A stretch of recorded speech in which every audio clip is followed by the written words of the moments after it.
नमस्कार शेतकरी मित्रांनो. सध्या राज्यामध्ये सर्वत्र कर्जमाफीचा विषय हा अतिशय प्रभावीपणे ऐरणीवर असताना तो विषय कुठेतरी बाजूला पडला आणि सध्या आता जी काही राज्यभर चर्चा सुरू आहे किंवा गोंधळ किंवा गदारोळ सुरू आहे तो पीक विम्याच्या संदर्भातला, की पीक विम्याच्या संदर्भात सरकारकडून शासकीय पातळीवरून कृषी विभागामार्फत किंवा त्यांच्या ज्या काही नियुक्त केलेल्या एजन्सी असतील, मग ई गव्हर्नन्स सर्व्हिसेस असतील किंवा इतर माध्यमातून या पीक विम्याबाबतचा गाजावाजा, चर्चा आणि याची जाहिरातबाजी मोठ्या प्रमाणामध्ये सुरू आहे. मात्र जी काही 9 जुलै पर्यंत जी काही आकडेवारी प्राप्त झालेली आहे, तर जवळपास 98% पेक्षा जास्त शेतकऱ्यांनी या पीक विम्याकडे पाठ फिरवलेली आहे आणि कुठलाही शेतकरी हा पीक विमा भरायला तयार नाही.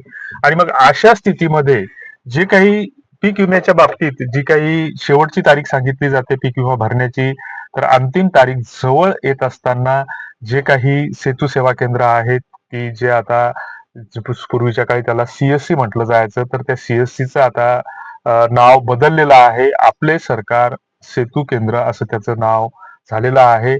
आणि मग या केंद्रामार्फत जे काही त्यांचे प्रतिनिधी आहेत गावोगाव नियुक्त केलेले 2-2, 4-4, तर त्यांच्या मार्फत दबाव टाकून झूम मिटिंगा घेऊन यांना त्या 40-50 रुपयाच्या प्रलोभनासाठी शेतकऱ्यांना कसं प्रयुक्त करता येईल किंवा शेतकऱ्यांना विमा भरण्यासाठी कसं बाध्य करता येईल याच्यासाठी त्यांना प्रलोभनं दिली जात आहेत, त्यांच्यावर प्रेशर टाकलं जात आहे, दबाव टाकला जात आहे. कारण सरकारकडून एखादी योजना सुरू केल्याच्या नंतर ती जर सरकारच्या आणि सरकारच्या संबंधित कंपन्यांच्या फायद्याची असेल, तर सरकार तिला ऐनकेन प्रकारे तिला यशस्वी करून दाखवतेच. याचं जर उदाहरण तुम्हाला पाहायचं असेल, तर तुमचे जेवढे काही बचत खाते असतील, तर तुम्ही त्या बचत खात्याची वर्षभराचं स्टेटमेंट घ्या. त्याच्यामध्ये तुम्हाला 2-3 गोष्टी हमखास कटलेल्या दिसतील, की त्याच्यामध्ये तुमचं प्रधानमंत्री जीवन ज्योती विमा योजना जी काय आहे, तर सोशल सिक्युरिटीच्या नावाखाली जे काही पहिले 12 रुपयाचा विमा होता, तो आता 20 रुपये त्याची कपात केली जातात. तर तो सगळ्यांच्या फायद्याचा आहे, तो प्रत्येकाने घेतलाच पाहिजे. मात्र त्याबाबत एखाद्या शेतकऱ्याचे किंवा एखाद्या सामान्य खातेदाराचे जर 4, 5, 6 बँकेत खाते असतील, तर सगळ्याच बँकेतून तो विमा कापला जातो. म्हणजे त्याचं 20-20 रुपयानं का होईना, पण ते नुकसान केलं जातं. आणि अशा स्थितीमध्ये जर एखाद्याचं काही बरं वाईट झालं आणि क्लेम करायची वेळ आली, तर त्यावेळेस फक्त एकाच ठिकाणचा क्लेम दिला जातो आणि तोही बऱ्याच जणांना माहीत नसतं, की आपला हा विमा सुरू आहे किंवा नाही. त्याच्यानंतर दुसरा जो काही 330 रुपयाचा विमा होता, तो आता 436 वर नेऊन घातलेला आहे. अटल पेन्शन योजनेच्या नावाखाली शेतकऱ्यांना 60 वर्षाच्या नंतर पेन्शन मिळणार, अशा दिशाभूल करणाऱ्या जाहिराती करून एपीवायच्या नावाखाली, अटल पेन्शन योजनेच्या नावाखाली दर महिन्याला अनेकांच्या 40 वर्षापर्यंत ज्यांचं वय आहे त्यांच्या खात्यातून सुद्धा पैसे कपात होतात बँकांकडे. ते रद्द करण्यासाठी अर्ज केले, तर ते रद्द होत नाही. गावगाव त्याच्या आधी वेगवेगळ्या माध्यमातून कॅम्पेनिंग करण्यात आलं, मोहिमा राबवण्यात आली आणि त्या माध्यमातून फक्त तुमच्या सर्वसामान्यांच्या खातेदारातून छोट्या छोट्या रकमेनं का होईना, पण ही फक्त लूट सुरू आहे. कधी किसान कार्डच्या नावाखाली लुटलं जातं, कधी विम्याच्या नावाखाली लुटलं जातं. आणि या विम्याच्या संदर्भात जे काही नियम निकष आणि जो काही गोंधळ आहे, तर तो गोंधळ इतका क्लिष्ट आहे, की आमचं तर स्पष्ट मत आहे की शेतकऱ्यांनी हा विमा भरूच नाही.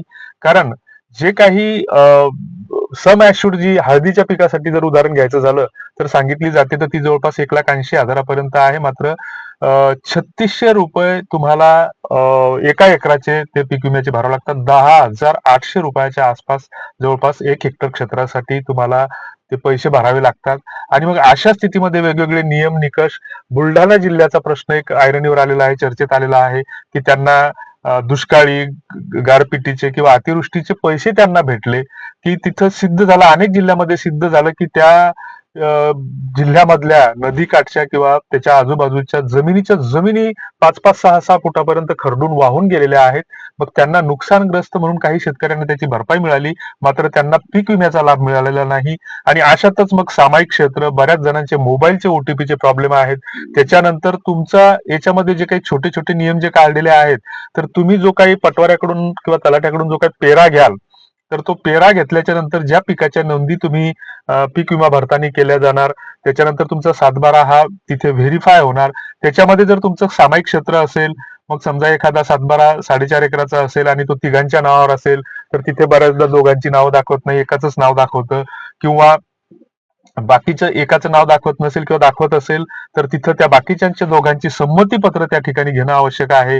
बऱ्याच जणांना ते माहीत नसतं. यांचं जे काही प्रशिक्षण असतं तर ते योग्य रीतीने झालेलं नसतं आणि अशा स्थितीमध्ये मग जर विहित तारखेपर्यंत जर पीक विमा भरला गेला नाही, अपेक्षित प्रतिसाद मिळाला नाही, तर मग याच्यामुळे या कंपन्यांचं नुकसान होणार आणि मग या कंपन्यांचं नुकसान होणार तर त्याच्यामध्ये जे काही सरकारकडून नेहमीसारखे पर्याय अवलंबले जाणार, तर बँकेकडून तुमचा विमा हा परस्पर कापला जाणार. जे कर्जदार शेतकरी आहेत, तर तो विमा कापला जाऊन तुमच्या नावे टाकला जाणार आणि मग याच्या विरोधात कोणीतरी आवाज उठवणं गरजेचं आहे. कारण मागील वर्षी सुद्धा शेतकऱ्यांना माहीत नसताना सुद्धा शेतकऱ्यांनी अ, खाजगी सीएससी सेंटरवर सुद्धा तो विमा भरला आणि बँकेने सुद्धा कपात केला. 2-2 ठिकाणी ते प्रीमियम कपात झाले आणि मग अशा रीतीने एका ठिकाणचं प्रीमियम त्यांना परत मिळणं आवश्यक होतं. मात्र तो गोंधळ आजही कायम आहे आणि मग अशा शेतकऱ्यांची जी काही बाजू असते तर ती समोर येत नाही, चव्हाट्यावर येत नाही. तो कुठंतरी कुचकुच कुरकुर करतो, त्या सीएससी केंद्र चालकासोबत भांडण करतो, बँकेत जायची त्याची हिंमत नसते आणि मग तो कुठंतरी त्या 1000-2000 रुपयावर पाणी सोडतो आणि चुपचाप बसतो आणि आपल्या नशिबातच ते होतं म्हणून नशिबाला दोष देत कुठंतरी शांत बसतो. तर तुम्हाला याबद्दल काय वाटतं ते कमेंट बॉक्समध्ये नक्की कळवा. धन्यवाद.